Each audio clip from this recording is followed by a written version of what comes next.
محمد سے وفا تو ہم تیرے ہیں، یہ جہاں چیز ہے کیا لوح و قلم تیرے ہیں۔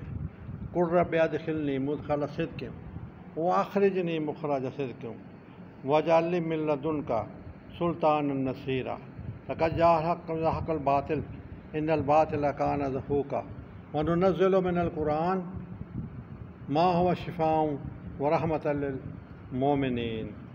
یہ قرآن شفا ہے، یہ قرآن رحمت ہے مومنین کے لیے، کیونکہ اس کے اندر پورا ایک نظام موجود ہے، پورا ضابطۂ حیات موجود ہے۔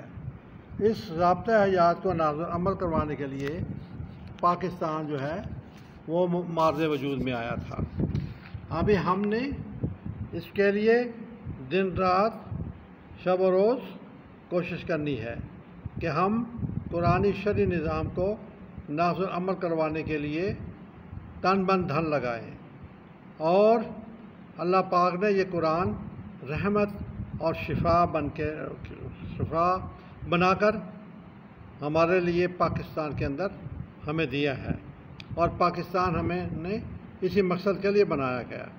اللہ پاک قال اللہ تعالیٰ فی القرآن المجید سورۃ الحشر چیپٹر 59 آیت نمبر 21، اگر یہ قرآن ہم پہاڑوں پر اتارتے تو وہ ریزہ ریزہ ہو جاتے، اور وہ کیا ہوتا خاشعا متصدعا من خشیت اللہ۔ تو لیکن یہ قرآن مومنوں کے دل پہ اتارا گیا، یہ قرآن مومنوں کے لیے اور مومنوں کے ساتھ ساتھ پوری دنیا کے لیے ایک ضابطہ حیات، ایک مکمل نظام زندگی دیا گیا ہے۔ آج ہم دیکھتے ہیں کہ ہر طرف جرم کا بور بالا ہے، ہر طرف زنا عام ہے، شرابیں عام ہیں، چکلے عام ہیں، اور بدکاری عام ہے، ہر طرف ڈاکہ، چوری، کرپشن عام ہے۔ اللہ پاک کہتا ہے سورۃ مائدہ آیت نمبر 38، چوری کرنے والا مرد چوری کرنے والی عورت کے ہاتھ کاٹو، چوری کرنے والا مرد چوری کرنے والی عورت کے ہاتھ کاٹو۔ اللہ پاک نے سورہ نور آیت نمبر 1 نے فرمایا کہ یہ قرآنی شریعتیں ہم نے زمین پہ اتاری ہیں، اور آپ کو حکم دیا جاتا ہے کہ ان کو نافذ عمل کرو تاکہ تمہاری چوری بھی رک جائے اور تمہارا ڈاکہ بھی رک جائے۔ اور عزت نفس کی حفاظت کے لیے، عزت نفس کی حفاظت کے لیے اللہ پاک سورہ نور آیت نمبر 2، زانی مرد زانی عورت کو سر عام 100 کوڑے مرد کو اور 100 کوڑے عورت کو لگائیں۔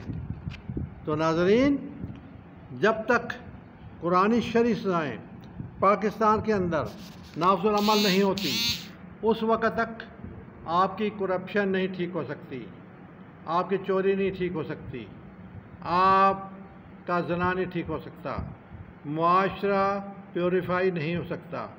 معاشرے کی اصلاح کے لیے ضروری ہے کہ مجرم کو جرم ثابت ہونے پر وہ سزا دی جائے جو قرآن پاک کے اندر درج ہے، جو قرآن پاک کے اندر درج ہے۔ تو قرآن is the solution to the problem of humanity in Pakistan. Do you know that spend your money and time and your generation for the establishment of Islam, for Allah's prayer and salvation. تو قرآن پاک ہمارے پاس complete ضابطہ حیات ہے اور مکمل نظام زندگی ہے، مگر ہمارے علماء اکرام، ہمارے مشائخ، ہمارے پارلیمنٹیرین کو اس کی طرف بالکل ہی نہ خیال ہے، نہ توجہ ہے، نہ رجحان ہے۔ جبکہ چیپٹر 25 ہے، آیت نمبر 30 ہے، اور قال اللہ رسول یا رب ان قوم اتخذوا ھذا القرآن مہجورا، ھذا القرآن مہجورا، اور روز محشر قرآن آپ کے خلاف گواہی دے گا اگر آپ قرآن شرعی سزاؤں کو نافذ عمل کروانے کے لیے جدوجہد نہیں کرتے، کوششیں نہیں کرتے۔ تو ناظرین یاد رہے کہ قید اور قید با مشقت کی سزا قرآن سے ثابت نہیں ہے۔ خلاف قرآن و سنت سزائیں بند کروانے کے لیے کوشش کریں یا ریٹ پٹیشن دائر کریں اور امر ہو جائیں۔ لہذا ہمیں دیکھنا ہے کہ نہ صرف پاکستان میں مجرموں کو جرم ثابت ہونے پر وہ سزا دی جائے جو قرآن پاک کے اندر درج ہے، بلکہ تمام اسلامی ممالک کے اندر قرآن شرعی سزاؤں کا نفاذ ہو۔ کوشش کریں، لکھیں اور بولیں، ٹیبل ٹاک کریں، لیٹر لکھیں، اور جیسے مولانا طارق جمیل صاحب نے ریاست مدینہ بنانے کے لیے بات کی، اب دیکھ لیں کہ ان کے ساتھ شیطان کیا کر رہا ہے۔ لہذا ہمیں بھی سوچنا ہے، ہمیں دکھ اٹھانے پڑیں گے، ہمیں مصیبتیں جھیلنی پڑیں گی، ہمیں اس کے اندر جد و جہد کرنی پڑے گی، ہمیں کوشش کرنی پڑے گی، اور ہم کو قرآن شرعی نظام کو نافذ عمل کروانے کے لیے تن بن دھن لگانا پڑے گا۔ تو میں تھا اقبال کھوکھر اور آپ دیکھ سکتے تھے میرا YouTube channel human rights missionary. خدائے پیمان، اللہ پیمان، پاکستان زندہ باد، پاک آرمی پائندہ باد۔ وش یو گڈ لک، فی امان اللہ، فی امان اللہ۔